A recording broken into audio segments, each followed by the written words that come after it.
नमस्कार साथीहरू। मलाई थाहा छैन तपाईँ यतिखेर स्वदेशबाट मलाई हेर्दै हुनुहुन्छ अथवा परदेशको कुनै एउटा कुनाबाट मलाई हेर्दै हुनुहुन्छ।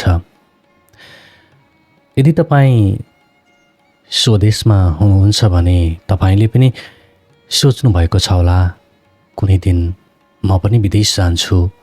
हुनसक्छ पैसा कमाउनको लागि, कामको सिलसिलामा अथवा पढाइको सिलसिलामा। र तपाईँले विदेशमा जाँदा कस्तो अनुभूति गर्नुहुन्छ, के सोच्नुहुन्छ होला? र तपाईँ अहिले स्वदेशमा हुँदा के सोचिरहनु भएको छ अनि भोलि विदेश गएपछि तपाईँले कस्तो अनुभूति गर्नुहुन्छ होला? त्यस्तै कतिपय साथीहरू यतिखेर मलाई परदेशबाट हेर्दै हुनुहुन्छ भने तपाईँले अहिले कस्तो अनुभूति गरिरहनु भएको छ त विदेश आएर? यस्तै अनुभूतिका कुराहरू चाहिँ गरिमा ढकालले एउटा लेख मार्फत प्रस्तुत गर्नुभएको छ। यो चाहिँ सेतो पाटी अनलाइनमा प्रकाशित भएको छ, गरिमा ढकालको त्यो अनुभूति। र त्यही अनुभूति म तपाईँहरूमाझ साझा गर्न चाहन्छु, तपाईँहरूमाझ प्रस्तुत गर्न चाहन्छु। के अनुभूति हुन्छ त विदेश आउनुभन्दा अगाडि तपाईँले के सोच्नुहुन्छ? परदेशलाई कसरी सोच्नुहुन्छ अनि परदेश आइसकेपछि तपाईँले के सोच्नुहुन्छ? त्यही कुरा गरिमा ढकालले चाहिँ आफ्नो लेखमा उल्लेख गर्नुभएको छ। यो लेख चाहिँ धेरैजसो हामीसँग मेल खान्छ, त्यही भएर नै मैले यो लेखलाई चाहिँ तपाईँहरू माझमा प्रस्तुत गर्ने जमर्को गरेको छु। अब तपाईँहरू माझ राख्न चाहन्छु सेतो पाटी अनलाइनमा प्रकाशित भएको गरिमा ढकालको यो अनुभूति। उहाँ परदेश आउनुभन्दा अगाडि के सोच्नुहुन्थ्यो र परदेश आइसकेपछि उहाँले के अनुभव गर्नुभयो, के अनुभूति गर्नुभयो भन्ने कुरा तपाईँहरू माझमा राख्न चाहन्छु। नयाँ सहर, नयाँ रहर, नयाँ परिवेश र केही बेग्लै प्रकारका उमङ्ग, उत्साह लिएर विदेश बसेको थिएँ। दिमागमा जसरी हुन्छ विदेश जाने, आफ्नो मेहनतले पैसा कमाउने रहर आयो। पैसा सानै उमेरमा आफै स्वदेशमा पनि नकमाएको कहाँ हो र? तर फेसबुकका भित्ताहरूमा आफूसँगका साथीहरूले कमाएका, रमाएका विदेशी जीवन, ओहो, समुद्रका किनारमा खिचिएका फोटोहरू हेर्दा लाग्थ्यो मेरो यस्तो दिन कहिले आउला। कति खुसी देखिन्थे उनीहरू, हँसिला अनुहार, प्रत्येक पटक पोस्ट गर्दा लगाएका नयाँ नयाँ लुगा, नयाँ नयाँ ठाउँ, सबै कुरा वाउ लाग्थ्यो। विदेशी नै रहर यसरी पलायो कि आफ्नो भएको जागिर छोडी कसरी हुन्छ विदेश जाने र पैसा कमाउने विचार मात्रै मनमा आउन थाल्यो। एक दिन अफिसबाट बहाना बनाएर म पुतली सडक पुगेँ। पुतली सडकतिर कोरिया, अमेरिका, अस्ट्रेलिया जाने सपनाका लहरहरू थिए। तर मेरो घरको आर्थिक अवस्थाले ती देशहरूको ढोका मेरो लागि बन्द गरिदिएको थियो। मेरो लागि कोरिया र जापान एउटा विकल्पको रूपमा थिए, जसमा मैले सुने अनुसार जापानका मानिसहरू आफ्नै अनुशासन, उनीहरूको कडा मेहनत र त्यहाँको मौसम र सबैभन्दा राम्रो कुरा उनीहरूको स्वस्थ जीवनशैली थियो। मलाई लाग्यो छोटो समयमा जसरी हुन्छ मलाई जापान जानु थियो।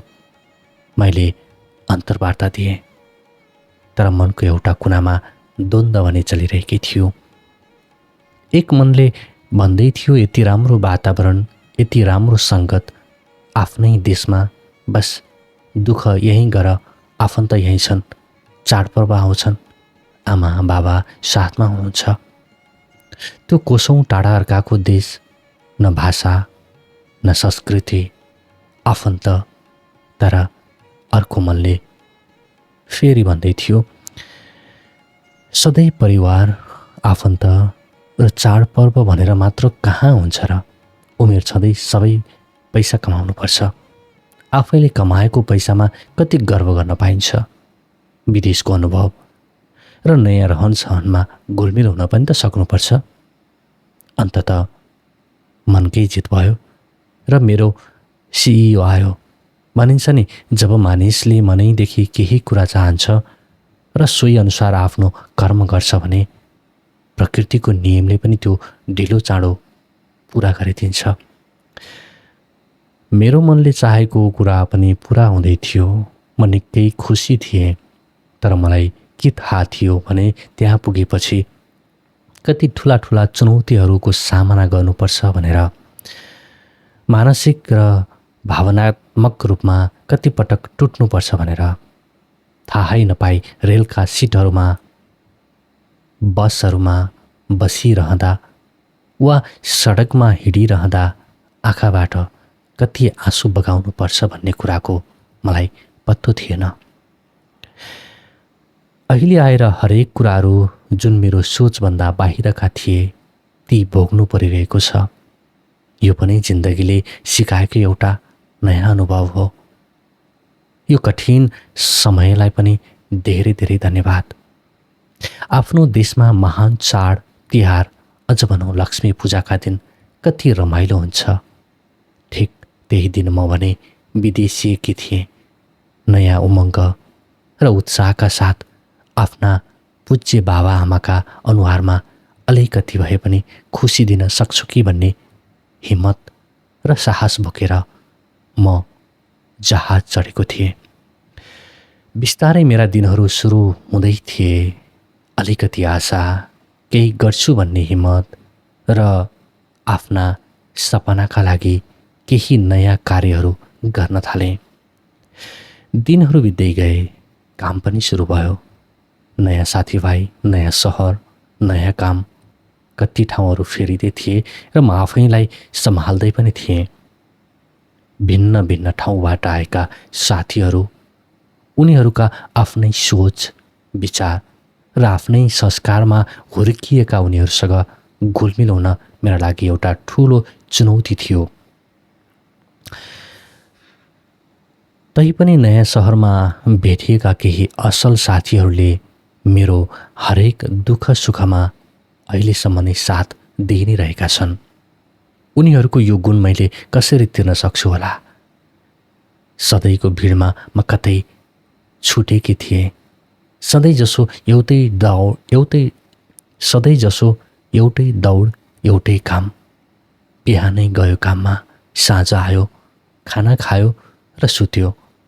बिदाको दिनमा पनि कोठा सफा गर्दा गर्दै समय सकिने। के आफ्नो लागि समय यसरी नै सकिने रहेछ? विदेशको यो भिडभाडमा मानिस हराउँदो रहेछ। मानिसले आफूलाई नितान्त एक्लो अनुभव गर्दो रहेछ। वरिपरि भिडभाड छ, तर आफ्नोपन कतै हराएको जस्तो लाग्ने। धेरै मानिसहरू आफ्ना र आफ्नो परिवार बाहेक अरूको बारेमा धेरै नसोच्ने भेटिए। आफ्नो सानो सहयोगले अर्काको थोरै भए पनि राम्रो हुन्छ भन्ने कुरामा पनि मानिस पटक पटक सोच्ने ठाउँ रहेछ परदेश। मनमा कति प्रकारका प्रश्नको बाढी आउँथ्यो। कहिलेकाहीँ आफैलाई प्रश्न सोध्न मन लाग्थ्यो, के म यहाँ आएर ठिक गरेँ त? के मेरो निर्णय सही छ? जब मैले जापान टेकेँ, पहिलो दिनमै यति एक्लो अनुभव गरेँ कि म निकै डराएँ। आफ्ना आफन्त, बाबा आमा र साथीभाइबाट धेरै टाढा पुगेको महसुस भयो। अब कहिले भेटिने होला मेरा बाबा आमासँग अनि वर्षौँदेखि सँगै सम्हालेर राखेका मेरा साथीहरूसँग। म तुरुन्तै नेपाल जाने अवस्थामा पनि थिइनँ, किनकि म केही जिम्मेवारी बोकेर आएकी थिएँ। मैले नेपाल हुँदाका मेरा दिनचर्या सम्झेँ। बिहान सबेरै उठ्ने, योगा, प्राणायाम र ध्यानबाट अलिकति समय आफ्ना लागि निकाल्ने। दिउँसोको समय कार्यालयका लागि र साँझको समय परिवारका लागि। कति व्यवस्थित थिए ती दिनहरू। बिदाको समय म आर्ट अफ लिभिङ सेन्टर सङ्कपुरमा बिताउँथे र विभिन्न कोर्सहरूमा सहभागी हुन्थे। त्यहाँ भेटेका प्रशिक्षक र भोलिन्टियर साथीहरू जो हर समय निस्वार्थ सेवामा खटिएका हुन्थे, उनीहरूको अनुहारमा कति धेरै सम्भावनाहरू र हाँसो देखिन्थ्यो। उनीहरू आफ्नो सङ्गतमा आएका मानिसहरूलाई खुसी बनाउँथे। धर्म, कर्म र सेवा त बुढेसकालमा गर्ने हो भन्ने समाजमा हुर्केकी मलाई त्यहाँका युवाहरू सत्सङ्ग र सेवामा लागेको र खटिएको देख्दा अचम्म लाग्थ्यो। म पनि बिस्तारै त्यही सङ्गतमा भिज्दै थिएँ, तर यहाँ त सबै कुरा विपरीत थियो। अब त नयाँ वातावरणमा घुलमिल हुनुपर्ने थियो र सबै कुरा नयाँ तरिकाले सुरुवात गर्नुपर्ने थियो। आफैलाई प्रश्न सोध्दै र आफैलाई सम्झाउँदै समय बितिरहेको छ। कुनै समय मलाई लाग्थ्यो धेरै पैसा कमाउन पाए संसारको सबै खुसी किन्न सक्छु होला, तर आज थाहा पाउँदैछु पैसाले त केवल वस्तुहरू मात्र किन्न सकिने रहेछ। मनको शान्तिका लागि त आफैले आफैलाई समय दिएर आफैभित्र खोज्नुपर्ने रहेछ, जसका लागि पैसा मात्र पर्याप्त नहुँदो रहेछ। यो सहरमा मानिस पैसा कमाउने दौडमा आफ्नै मनसँग टाढिँदै जाने रहेछन्। यहाँको हाँसो पनि कहिलेकाहीँ नक्कली लाग्छ। मानिस कतिसम्मको तनावमा बसेर पैसा कमाउन बाध्य हुँदा रहेछन् भन्ने कुरा यहाँ आएर मात्र थाहा पाएँ। बिहानै उठ्यो, हतार हतार काममा गयो। काममा हुँदा उस्तै तनाव, भाषाको समस्या र नयाँ परिवर्तित नियमहरू अनि अनगिन्ती जिम्मेवारीहरू। एउटा मानिसले कहिलेसम्म यस्ता समस्यासँग जुझ्ने? उसको मानसिक अवस्थाले कहिलेसम्म साथ दिन्छ उसलाई? यसरी महिनाभरि दुःख गरेर कमाएको पैसा पनि आएको 4-5 दिनमै घर खर्च, कोठा भाडा र ऋण तिर्दा सकिने रहेछ। ऋण गरेर आएको मानिसको 2-4 वर्ष त्यो ऋण तिर्दैमा बित्छ। यता दुःख गर्यो, उता ऋण तिर्यो, अन्त्यमा हिसाब बराबर। यति भनिरहँदा परदेशले केवल दुःख मात्रै दिँदैन, यसले मानिसलाई जिम्मेवार, आत्मनिर्भर र बलियो पनि बनाउँदो रहेछ। जिन्दगीको कठिनाइसँग कसरी लड्ने भन्ने कुरा पनि यहीँ सिकिँदो रहेछ। यी सबै भोगाइहरू जिन्दगीले सिकाएका अमूल्य पाठहरू हुन्। त्यसैले त म यो समयलाई र आफ्ना यी अनुभवलाई हृदयदेखि नै धन्यवाद दिन चाहन्छु।